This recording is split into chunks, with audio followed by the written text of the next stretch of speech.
शास्त्रों में जो भी वर्णन किया गया है, जो भी भगवान के चरित्र हैं, उनसे हमें शिक्षा जरूर लेनी चाहिए। होलिका राक्षसी थी और हमारे शरीर में भी राक्षसी वृत्ति निवास करती है।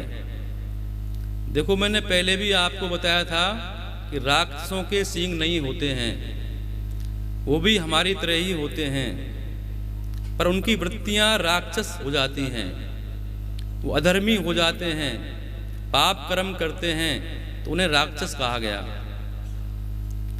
तो माया के रूप में वो होलिका हमारे अंदर विराजमान रहती है और माया के वंशज काम, क्रोध, लोभ, द्वेष, ईर्ष्या, ये सब उसके सहयोगी हैं, ये भी हमारे अंदर निवास करते हैं। और ये जो जीव है वह प्रहलाद रूपी है। इस जीव को बचाने वाले कौन हैं? श्री हरि नारायण। पर वो कब आएंगे? जब हम उनकी भक्ति करेंगे, उनका संकीर्तन करेंगे, उनका नाम स्मरण करेंगे। जब ये जीव परमात्मा का नाम लेता है तो होलिका जैसी माया कुछ नहीं बिगाड़ सकती। वह श्री हरि तुम्हारी रक्षा करेंगे। यह होलिका राक्षसी है और हिरण्याकश्यप की बहन है। हिरण्याकश्यप को अहम का स्वरूप बताया गया है, क्रोध का स्वरूप बताया गया है, और क्रोध सभी पापों का मूल कारण है। जितने भी हम पाप करते हैं या गलत कार्य करते हैं, क्रोध में आकर ही करते हैं।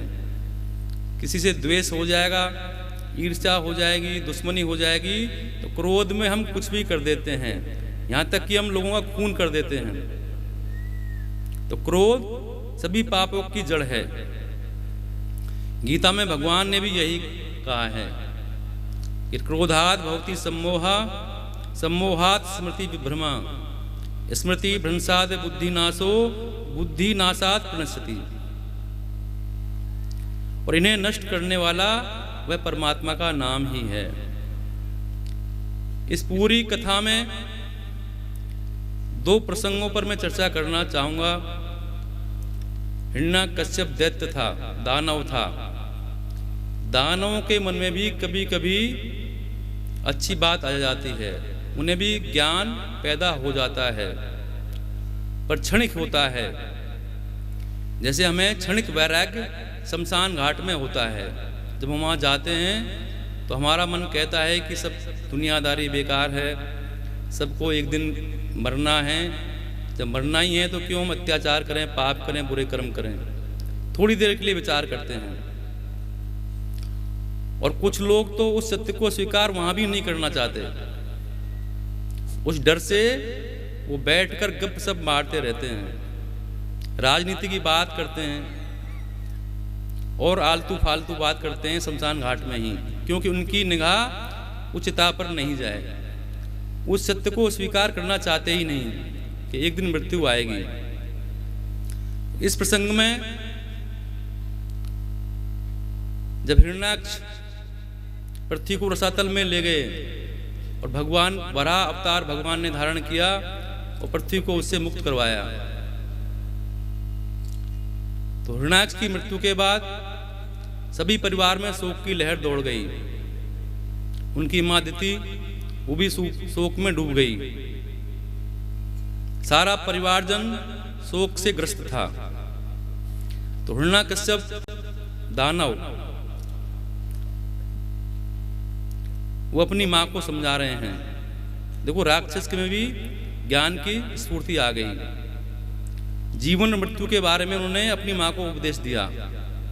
वो अपनी मां से कहते हैं कि मां, तुम्हें वीर हिरण्याक्ष के लिए किसी प्रकार का शोक नहीं करना चाहिए कि उन्हें वीर गति को प्राप्त हुए हैं, तुम शोक क्यों करती हो? हे देवी, जैसे किसी मेले में बहुत से लोग इकट्ठे हो जाते हैं, परंतु उनका मिलना जुलना थोड़ी देर का ही होता है, वैसे ही अपने कर्मों के फेर से देववश जीव भी मिलते हैं और बिछुड़ते हैं। आत्मा वास्तव में नित्य अविनाशी, शुद्ध, सर्वगत और देह इंद्रिय आदि से पृथक है। ये अपनी मां को हिरण्याकश्यप उपदेश दे रहे हैं। वह अपनी अविद्या से ही देह आदि की सृष्टि करके भोगों के साधन सूक्ष्म शरीर को स्वीकार करता है। जैसे आंखें घुमाने पर सारी पृथ्वी हमें घूमती हुई दिखाई देती है। जब हमें चक्कर आता है तो सारी पृथ्वी हमें घूमती हुई दिखाई देती है। ऐसे ही विषयों के कारण मन भटकने लगता है। सभी प्रकार से शरीर सहित आत्मा को शरीर समझ लेना यही अज्ञान है। शरीर और आत्मा अलग अलग हैं। शरीर तो वही है पर आत्मा उससे निकल गई। तो समझा रहे हैं अपनी माँ को कि माँ तुम क्यों शोक करती हो।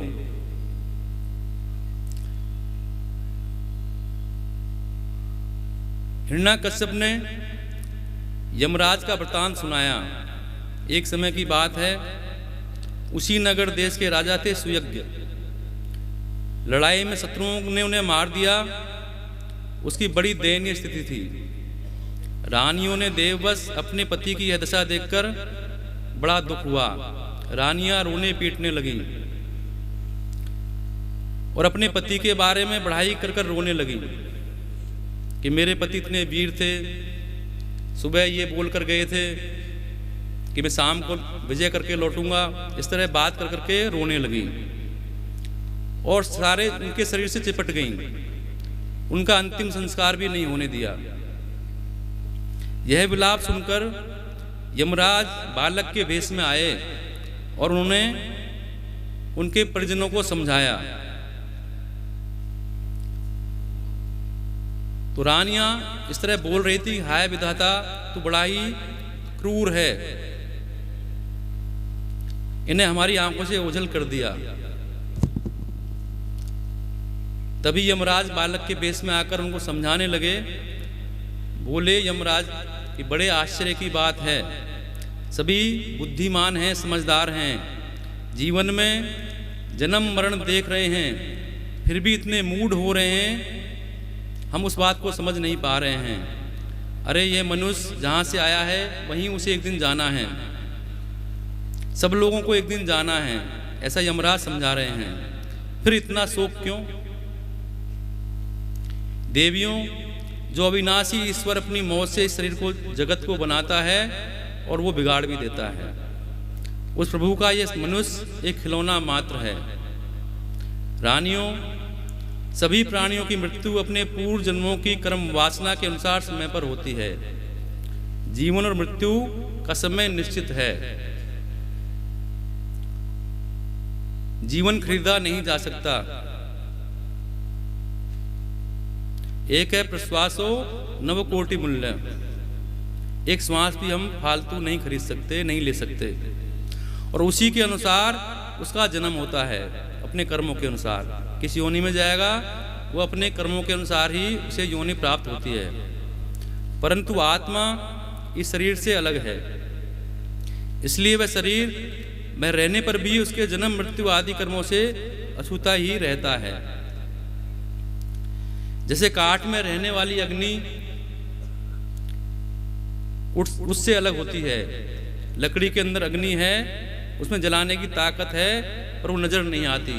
ऐसे ही आत्मा हमारे शरीर में विराजमान है, पर वो नजर नहीं आती। जैसे देह में रहने पर भी वायु का उससे कोई संबंध नहीं है, वैसे ही समस्त देहेंद्रियों में रहने वाला और उनका आश्रय आत्मा भी उनसे अलग और निर्लिप्त है। यमराज कह रहे हैं कि मूर्खो, जिसके लिए तुम शोक कर रहे हो वह सचमुच शरीर से अलग है, वो आत्मा शरीर से अलग है। ये सुयज्ञ नामक राजा तो तुम्हारे सामने पड़ा है, पर तुम क्यों विलाप कर रहे हो? पर उसको जो बोलने वाला, देखने वाली जो शक्ति है वो निकलकर चले गई, वह कभी नजर नहीं आती। ऐसे यमराज उन रानियों को समझा रहे हैं। जब तक यह शरीर 5 प्राण, 5 कर्मेंद्रियां और 5 ज्ञानेंद्रियां, बुद्धि और मन, इन 17 तत्वों से बने हुए शरीर से युक्त रहता है, तभी तक कर्मों से बंधा है। और इस बंधन के कारण माया से होने वाला मोह और क्लेश उनके पीछे पड़े रहते हैं। इसलिए शरीर और आत्मा का तत्व जानने वाले पुरुष न तो अनित्य शरीर के लिए शोक करते हैं और नहीं खुशी मनाते हैं। सबको एक दिन जाना है, ये निश्चित है, ये कड़वा सत्य है। वैसे देखा जाए तो ये मीठा सत्य है, पर हम उसको कड़वा समझते हैं। सत्य तो यही है कि सबको एक दिन जाना है, ये निश्चित है। सबकी आयु निश्चित है। अपनी पूर्व जन्म की कर्म वासनाओं के अनुरूप ही समय समय पर हमारा जन्म होता है। मनुष्य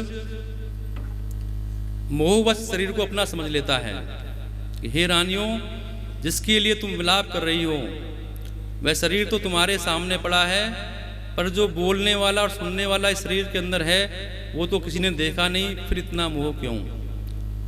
जो तुमने देखा है, जिसके साथ तुम रही हो, वो शरीर तो तुम्हारे सामने ही पड़ा है। इस प्रकार यमराज उन रानियों को समझा रहे हैं। यमराज कहते हैं कि किसी जंगल में एक बहेलिया रहता था, जहां कहीं भी जाल फेंक देता और लाचार चिड़ियों को फंसा लेता। एक दिन कुलिंग पक्षी का जोड़ा को चारा चुगते हुए देखा। उनमें से बहेलिये ने मादा पक्षी को तो शीघ्र ही फंसा लिया उस जाल में। कालवश वह जाल में फंस गई और नर पक्षी अपनी मादा की विपत्ति को देखकर बड़ा दुखी हुआ, जैसे हम भी दुखी होते हैं। वह बेचारा उसे छुड़ा तो नहीं सकता था, पर स्नेहवश उस बेचारी के लिए विलाप करने लगा। वो कहने लगा, हे विधाता, तुम तो सब कुछ कर सकते हो, परंतु वह बड़ा निर्दयी है। ऐसा कहने लगा। यह मेरी सहचरी एक स्त्री है, दूसरे मुझे अभागे के लिए शोक करते हुए बड़ी दीनता से छटपटा रही है। इसे लेकर वह क्या करेगा, इसके बदले मुझे ले जाए। मैंने भी देखा है कि लोग भी ऐसा करते हैं कि इसकी जगह मुझे उठा लेता। हे भगवान, इसकी जगह मुझे उठा लेते, पर भगवान ऐसा क्यों करेंगे?